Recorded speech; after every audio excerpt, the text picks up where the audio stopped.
నా పేరు రోజ్లిన్ బోడ్చెర్ల అండి. నేను మన్నా మినిస్ట్రీస్ వైజాగ్ బిషప్ పీటర్ పిల్లి గారి యొక్క కుమార్తెను. ప్రత్యేకంగా డాక్టర్ ప్రవీణ్ అన్న గారి యొక్క మరణము మా అందరికీ, క్రైస్తవ లోకాన్ని అంతటి కూడా ఒక దిగ్భ్రాంతికి గురి చేసింది. అది ఖచ్చితంగా అందరికీ తెలిసిన విషయమే. ఆయన చాలా ఇంటెలిజెంట్ మ్యాన్ ఆఫ్ గాడ్. ఆయనకున్న జ్ఞానాన్ని బట్టి చక్కగా విశ్లేషించి ప్రతి ఒక్కటి కూడా ఎక్స్ప్లెయిన్ చేయడం ఆయన దేవుడిచ్చిన తలాంతు. అలాంటి తలాంతుని వక్రీకరించి ఆయన మీద జరిగిన దాడులను కానీ వాటినన్నిటినీ మేము క్రైస్తవ లోకంగా విశాఖపట్నం పాస్టర్స్ యొక్క తరపున ఖండిస్తూ ఉన్నాం గట్టిగా. అటువంటి చర్యలు జరగకూడదని గవర్నమెంట్ సీరియస్ యాక్షన్స్ తీసుకోవాల్సిందిగా, ప్రత్యేకంగా క్రిస్టియన్స్ని ప్రొటెక్ట్ చేయడానికి సీరియస్ యాక్షన్స్ తీసుకోవాల్సిందిగా కోరుతూ ఉన్నాం. అంతేకాకుండా ఒక్కరి మరణము ఈరోజు మొత్తం క్రైస్తవ లోకాన్ని ఒకటి చేసింది అని ప్రతి ఒక్కరూ ఎరగాలి. మేము క్వైట్గా ఉన్నామని ఏమి చేయలేమని వారం కాదు. మా ప్రార్థనలు దేవుని దగ్గరికి వెళ్తాయి, దేవుడు అద్భుతాలు చేస్తాడు. దాంతోపాటు మేమందరం ఐక్యత కలిగి ఈరోజు మేము నించున్నాము అని అంటే మేము చేయలేనిదంటూ ఏదీ లేదు. అయినప్పటికీ క్వైట్గా ఉన్నామంటే దేవుని యొక్క ప్రేమను బట్టే మేమందరం కూడా నిలబడ్డాం. కాబట్టి దయచేసి ఇట్లాంటివి జరగకుండా గవర్నమెంట్ కూడా యాక్షన్స్ తీసుకోవాల్సిందిగా కోరుతూ ఉన్నాం. అంతేకాకుండా దైవజనుల యొక్క కుటుంబాన్ని కొరకు ప్రత్యేకంగా మా యొక్క విశాఖపట్నం పాస్టర్స్ అందరము కలిసి ప్రార్థన చేస్తూ వారికి కంఫర్ట్ని తెలియజేస్తున్నాం. Thank you so much. స్తోత్రం.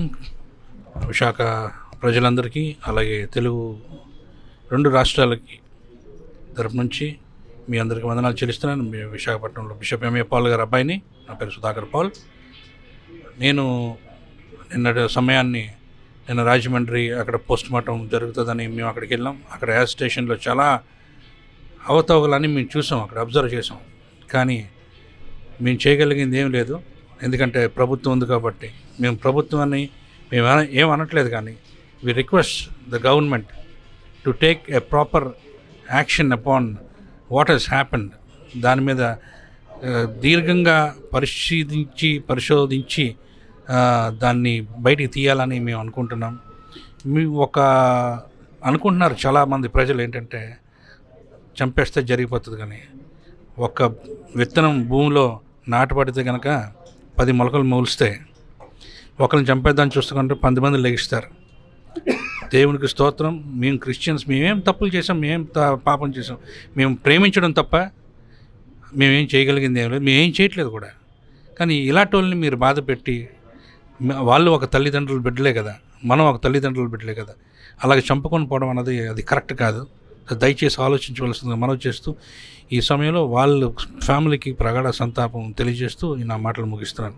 Thank you. నా పేరు M Mohan Rao, founder, president of North Andhra pastors elders association. పిల్లరా, ప్రత్యేకంగా ఈ దినాన్ని దైవజనులు పాస్టర్ ప్రవీణ్ గారు 2 తెలుగు రాష్ట్రాల్లో గొప్ప పరిచయం చేశారు. మరి ఆయన మరణ వార్త విన్నప్పుడు మేము చాలా ఆందోళన చెందాం. కానీ ఏదైనప్పుడు కూడా ప్రభుత్వం వారు ఈ విషయంలో సరైన చర్యలు తీసుకొని దర్యాప్తు సరైన రీతిలో జరిగించి క్రైస్తవ సమాజానికి అలాగే ఆ కుటుంబానికి న్యాయం జరిగించాలని, క్రైస్తవులు ఎప్పుడు కూడా ప్రభుత్వాన్ని గురించి, ప్రభుత్వ అధికారుల గురించి, దేశ ప్రజల గురించి, క్షేమం గురించి ప్రార్థించేవారు మేము క్రైస్తవులమి. మా మీద అన్యాయం జరుగుతున్నప్పుడు ముఖ్యమంత్రి గారు కూడా సరైన దర్యాప్తు జరిగించి న్యాయం చేస్తామని మాట ఇచ్చారు. వారిని బట్టి మేము దేవుని స్తుతిస్తున్నాను. పిల్లరా, మరి ఈ విషయంలో ఆ కుటుంబానికి, క్రైస్తవ సమాజానికి న్యాయం జరగాలని కోరుకుంటూ నా మాటలు ముగిస్తున్నాను. మరొకసారి పత్రికా విలేకరులందరికీ మా హృదయపూర్వక ధన్యవాదాలు తెలియజేస్తున్నాను. God bless you all.